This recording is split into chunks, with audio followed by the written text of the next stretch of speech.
Halo para trader, kembali lagi di analisa harian kita Sabtu tanggal 30 Agustus. Gue saat ini record buat 1 bulan depan udah berarti ya, 1 September sampai 5 September berarti ya untuk mingguannya dan analisa minggu hariannya untuk di hari Senin tanggal 1 September nanti. Oke, saat ini gold sudah terbang sangat jauh ya. Ini gue nggak sempat buy limit, ketinggalan lagi keretanya ya. Di 3405 ini nggak sempat naik dia angkutannya langsung terbang karena gue pikir bisa ya turun-turun dikit gitu ya 3404 03 gitu boleh lah ya. Dia ada terbang duluan, langsung melesat tanpa batas ya dan menjebol juga Fibonacci kita dan berhenti di 3452. Ini seller-seller kena sih ini ya. Karena memang jangan cari sell ya. Kemarin udah gue kasih tahu juga jangan cari sell. Nah, sekarang mingguan kita sudah valid ya 3435. Minggu kemarin udah gue infoin juga, bisa cek analisa mingguan kita. Lanjut sekarang ke area area mana ya? Sekarang 34, ini 3437 sudah, 3441 sudah, 3494 berarti ya. Karena area saat ini untuk harian ya, untuk besok Senin, karena saat ini area 34 belum ada pijakannya, jangan coba-coba cari sell ya teman-teman ya. Jadi gua hindari sell, lebih baik kita cari buy. Patokannya juga belum ada, memang. Jadi lebih baik kita tunggu seperti kayak misalnya di area 3435 di area Fibonacci kita, maka kita tarikin dulu, kita hapus-hapusin garis-garisnya karena ini sudah tidak mungkin dicapai dalam waktu dekat. Udah lama nih kita nggak tarik Fibo ya akhirnya karena sudah kelima kali, jadi besar kemungkinan untuk dicapai. Ya. Ini udah besar banget kemungkinannya untuk dituju, jadi mari kita lihat kira-kira pijakannya di daerah area mana saja. Untuk yang kurang lebihnya ya. Nah, sembari ini kayaknya udah nggak mungkin sih. Bawah sini nih udah 3266 nih udah paling support nih. Kayaknya udah nggak mungkin jebol lagi di area bawahnya. Jadi sekarang mari kita cek. Sekarang 3417 area yang pas juga. Oke, kita tandai dulu. Bedakan garis antara Fibo dengan support dan resisten ya. Kalau support resisten ya berarti warnanya putih gitu. Ya, ini area-area yang 3587 ya, itu udah area ujungnya tuh ya. Jauh banget ya. Tinggi banget ya, memang kejauhan apa gue nariknya ya? Ya kurang lebih dulu lah ya, karena ini bakalan jebol lagi juga, nanti juga bakal tarik lagi Fibonacci-nya. Kita hanya perlu patokannya aja, kira-kira di titik mana kira-kira kita bisa cicil buy untuk di tahap selanjutnya.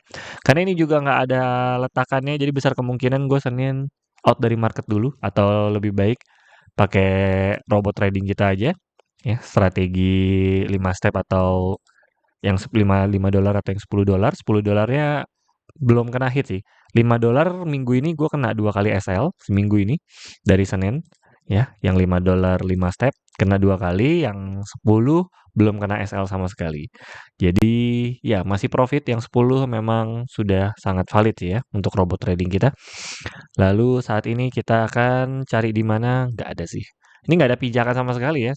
Selama nggak turun ya udahlah ya. Ini jangan coba di counter trennya. Ini lebih baik kita tunggu aja pijakan-pijakan selanjutnya karena ini sudah strong bullish banget. Salam profit buat teman-teman yang ngikut kita invest emas ya. Invest emas gue juga nggak akan gue TP sampai kurang lebih di New ATH ya. Untuk informasinya udah gue share juga di Telegram kita. Kemungkinan TP mungkin di area 3500 atau 3500, 34 sebenarnya udah oke sih. 3450-an kita TP udah oke. Mungkin nunggu sampai daerah 35-an lebih profit lagi. Karena ini pasti ngejemput seller nih. Ini pasti banyak yang nge-sell nih ya. Teman-teman pasti banyak yang lagi nge-sell kan. Kalau yang masih di bawah 35 tahun biasanya nih pada nge-sell nih orang-orang nih. Pada counter trend ya. Bahaya soalnya.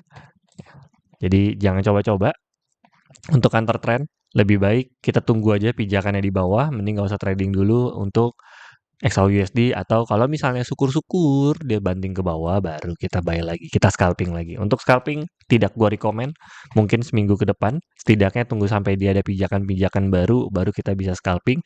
Atau kalau mau kita kecilin time frame-nya, jadi TP-nya juga nggak terlalu gede ya.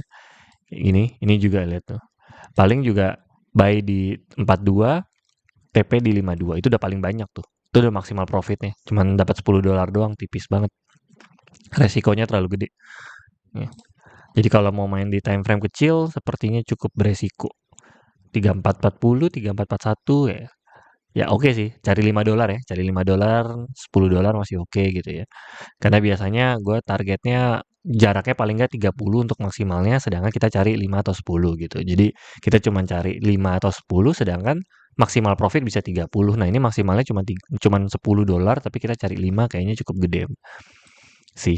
Jadi lebih baik out dulu untuk hari Senin. Ya, sembari kita lihat, kecuali sideways ya. Kalau sideways ya berarti bisa lah ya TP-TP tipis di sini-sini gitu.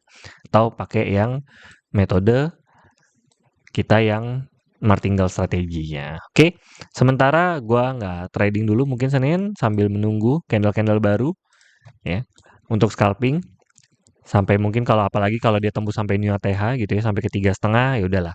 Itu profit kita untuk invest ya. Sisanya kita tunggu dulu area selanjutnya kapan dia akan kemana. Untuk mingguannya areanya kemungkinan besar ke new ATH atau mungkin ngebentuk area di daerah 34. Harapan ya. Karena ini udah nggak bisa predik banget, karena ini unpredik bener-bener.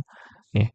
Walaupun minggu kemarin kita predik bisa 34, 35 dan ternyata beneran terjadi, cuman untuk area 34 ini kosong, bolong. Jadi ya nggak ada historinya. Jadi mesti kita pantau dulu. Lebih baik kita lihat dulu keadaannya seperti apa, baru entry lagi. Kalau gue lebih suka belajar dari sejarah adalah ya lihat candle sebelumnya dari mana. Oke, mari kita lihat newsnya apa saja atau apakah mungkin ya ke new ATH daripada turun lagi ke bawah. Mari kita lihat hari Senin tidak ada news ya seperti biasa. Sesuai prediksi maka akan menjadi sideways ya, bisa martingale strategi. Hari Selasa ISM Manufacturing PMI jam 9 malam. Lalu di hari Rabu JOLTS Job Openings, Kamis ada unemployment claim ya. News-news tipis semua. Nah, ini baru nih. Ada NFP nih. Non-farm employment change ada, jadi ini gede dia. Jadi Senin sampai Kamis kemungkinan akan sideways atau mungkin hanya bergerak sekitar $20-30 per harinya kalau nggak ada big news dari geopolitik ya. Sisanya tinggal di hari Jumat, kita tunggu saja bagaimana pergerakannya. Kemungkinan kalaupun berarti Senin sampai Kamis berada di new ATH, ATH nggak bakal jebol sebelum Jumat. Ya, jadi kalau misalnya kalau kalian pengen tahu kapan ke new ATH, kemungkinan Kamis paling cepat. Kalau good news semua untuk gold ya, baru Jumat bisa jebol karena nggak semudah itu untuk menjebol new ATH karena pasti seller banyak banget di situ. Tebel banget ini pasti yang nge-sell di daerah 35 ya. Jadi kemungkinan yang bisa jebol Jumat dan semoga Senin sampai Kamis ngebentuk area baru di daerah 3.400-an supaya kita bisa trading untuk scalping ya. Segitu saja analisa harian kita atau mingguan kita kali ini. Salam cuan.